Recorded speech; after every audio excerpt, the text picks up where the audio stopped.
Hey everyone, this is Adam. I, code reviewing several people's code, I noticed that there were some challenges with naming variables, and this is a really common problem. And so I thought I would spend some time trying to explain good practices here. Most languages have various what they call naming conventions or naming standards. And in Python, we have typically we use what's called snake case, where we say something like this, snake underscore case. Many languages use something like camel case, which is snake. It would look like this, camel case. You can see it starts out lowercase. There's another one, and I forget the name, but it would look something like title case, like that. Okay. For readability reasons inside Python, snake case has been chosen as the default, and it's fine. As long as we all name things similarly, it makes it easier to read, right? And one of the keys to remember about code is you'll write it once, but it may get read hundreds or even thousands of times. We read code more than we write code, and so readability is important. When you choose a name for a variable, there's sort of four things to keep in mind. The scope of it, prefixes to group things together, make sure you use descriptive names, and is it singular versus plural. So scope. So if you use a variable to walk through a loop for I in range of some object, right? Okay, you can use something like I because you know probably inside this line here and maybe another line within the scope of this loop right here, this is the only place I is ever going to get used. And so I stands for index, and that's pretty well known. You might have for x comma y or something like that inside of a different set of objects, okay? Or you might have for x and then for y, and you get the idea. X and Y are normally used as temporary variables to represent screen coordinates or moving around a grid. And again, very common when the scope is local to use small, short variables that are essentially throwaway. They're indexes for things, okay? But when you're going to use your variable across multiple portions of your code, the scope is larger, then it makes sense to use different names. As an example, more descriptive names and longer names.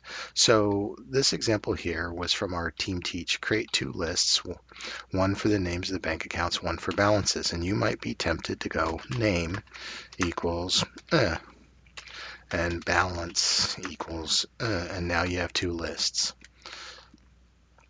Okay, name is okay.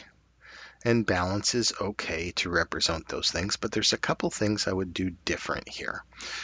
You might be tempted to say account equals that, okay, and balance equals that. Remember that these two lists are going to be tied together, and so we're going to talk about using prefixes to group things together. So using common prefixes, this is an account, but there's lots of different parts of account. What part of the account is it? Well, it's the name for the account. So account name, okay, is a better name. And then it's the balance, but it's the account balance, right, is really what it is. And so by using the account prefix for both of these, it really helps us tie these things together. And when you go later on and you start writing account, and you can see how account name, account balance are tied right there in front of you using IntelliSense inside of this. So it makes it much easier to find the variable that you're using for later on inside your scope. Okay, so we've used prefixes, we've used descriptive names. It is the name for the account and its name for the balance. The last thing is singular versus plural. Well, this is a list, and so lists can contain more than one thing, and so these should be plural, and there's two ways to do that. You could say account name list, or you could say account names, okay, and account balances. And then when you get down later and you start looping through the lists for I in range of the length of the account names, right, like this, you can say print count names sub I, right, like that, and then account balance, and you see how easy it was to put that together sub I, right? When you start writing the code later on, you can see how easy it is to find the things that are tied together because they use the same prefix and they're very descriptive. You're not confused about what you're printing out. You might find yourself doing things like, oh, here's an account and equals something. And then you might go, I need a new variable. Let's create a new account. And oh, maybe account 2 because I can't think of a different name, right? When you start getting into these practices, you know you've gone sideways. Really come back to these rules. What's the scope? Use prefixes to group things together. Be sure to use a descriptive name, like it's the name for this account and it's the balance for this account. And then get the singular versus plural. If you want to loop through your items, like for account name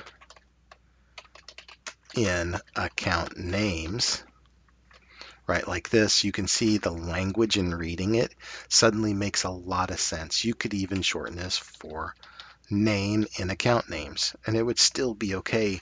And within the scope of this, you could say print name, right? And you would be able to understand what this piece of code did. And you used singular for a specific object inside of a list, which was plural. And it reads like it should. And again, readability is super important. Okay. I hope this was useful.